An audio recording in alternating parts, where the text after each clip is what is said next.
Bonjour, bienvenue sur l'édition du site coffeecoworking.eu. Alors, vous allez pour vous loguer, vous allez sur la page coffeecoworking.eu/wp-admin. Là, vous mettez votre login, votre password et vous vous connectez. Vous arrivez ici. Alors, ça s'appelle le tableau de bord de WordPress. Ici, vous retrouvez les différents articles publiés, etc., etc. Ce qui pourrait vous intéresser éventuellement ici, c'est le brouillon rapide, c'est-à-dire comment créer un brouillon d'un article sans devoir aller plus loin. Donc directement sur cette page-ci, vous pouvez créer votre article.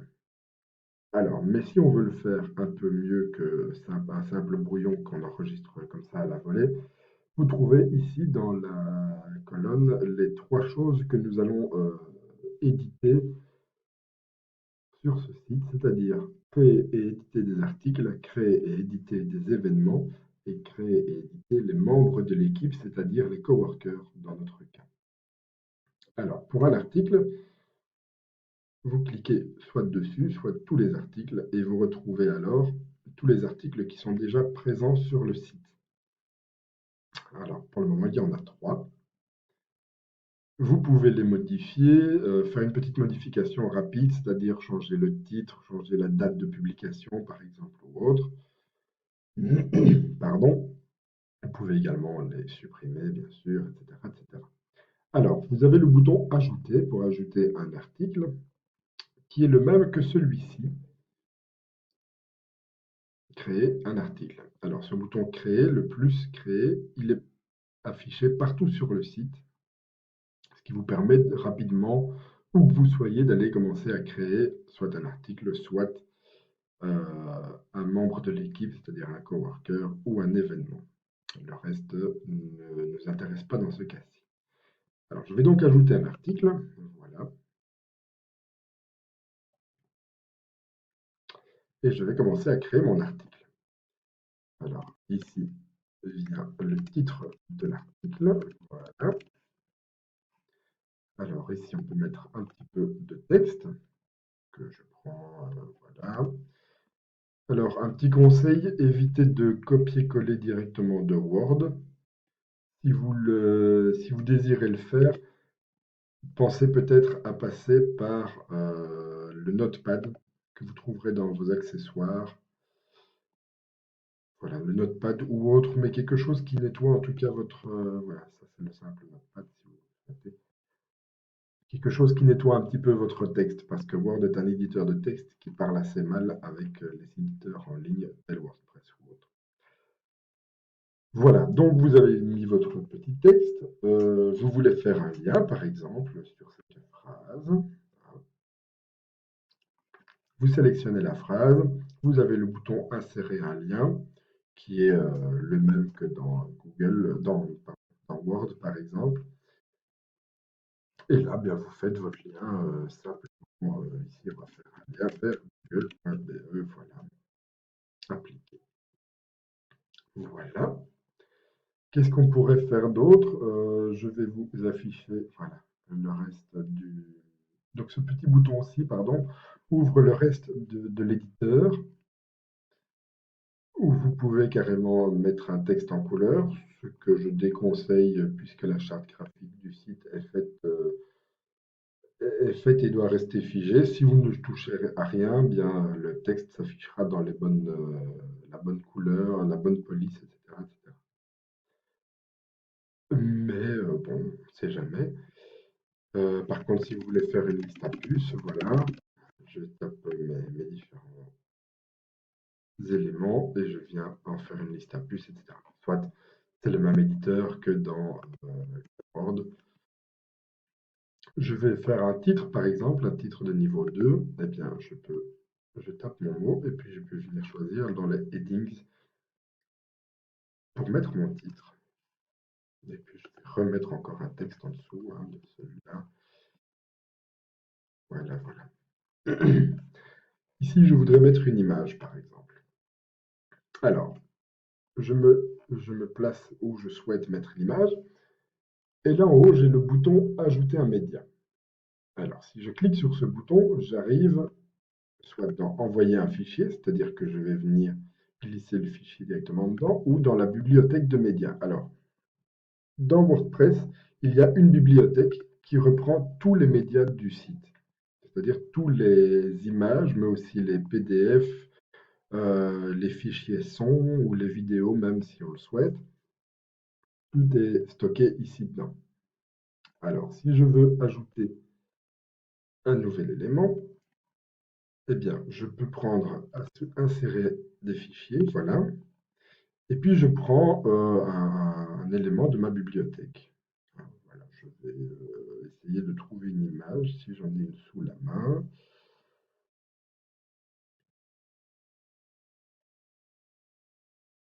Alors, qu'est-ce qu'on pourrait mettre? Mais voilà, vous voyez mes images personnelles. Soit. Mais donc, je prends l'image, je la glisse simplement, et il charge l'image dans la bibliothèque.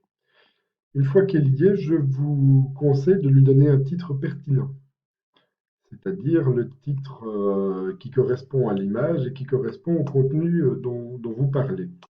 Parce que ce titre est important non seulement pour les moteurs de recherche, c'est-à-dire pour le référencement, mais aussi pour les non-voyants qui utilisent des systèmes de lecture automatiques, etc.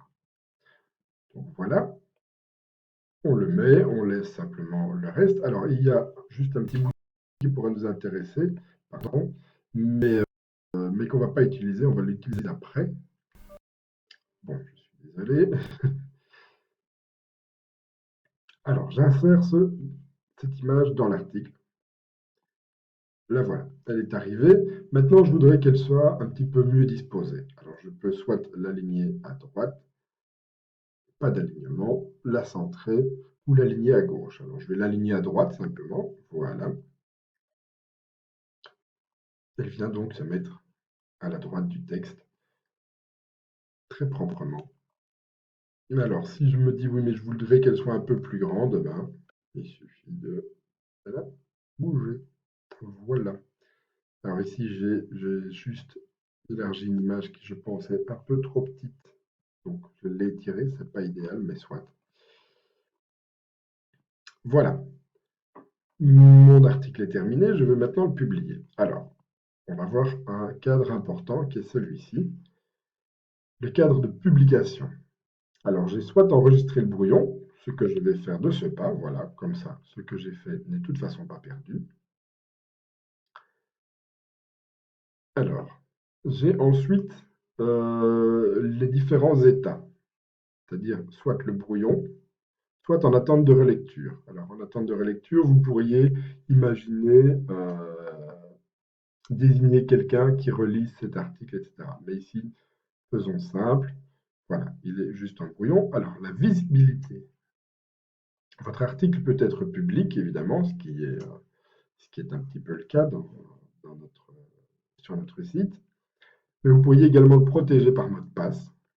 Si par exemple vous vouliez le partager avec d'autres collaborateurs, mais sans que celui-ci soit public, sans que celui-ci soit lisible par tout un chacun. Donc vous partagez le mot de passe également.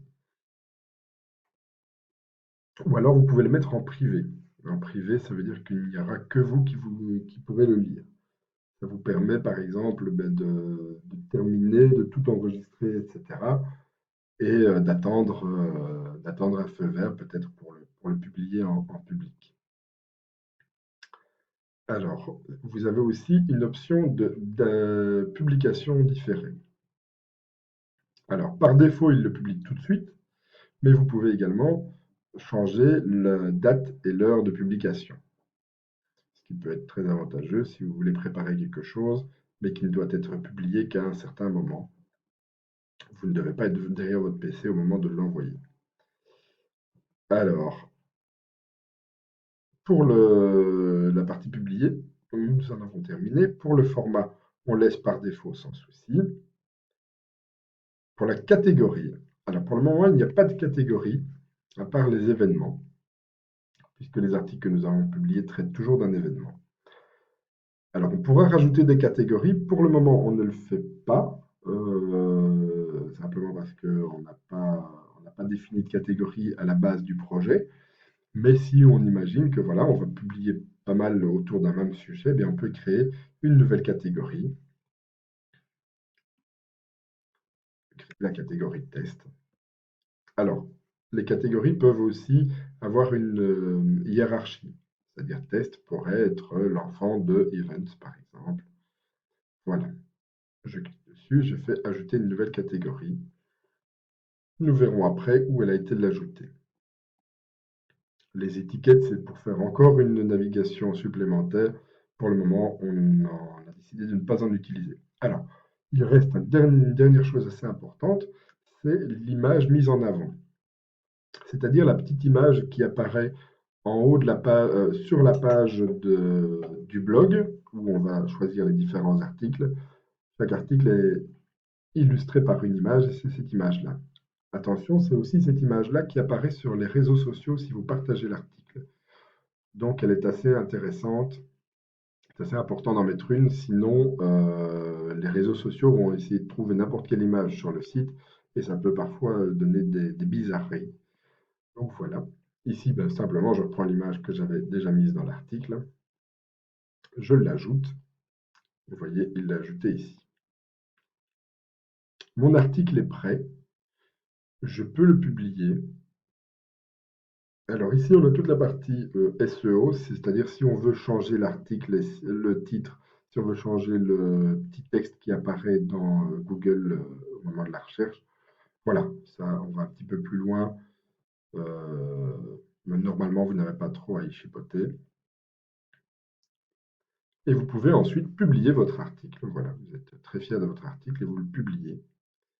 Alors moi, je vais le publier et tout de suite le resupprimer puisqu'on est en ligne. Voilà, si j'ai publié l'article, je peux faire voir l'article.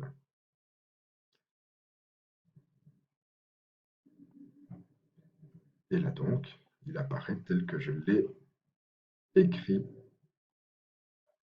simplement.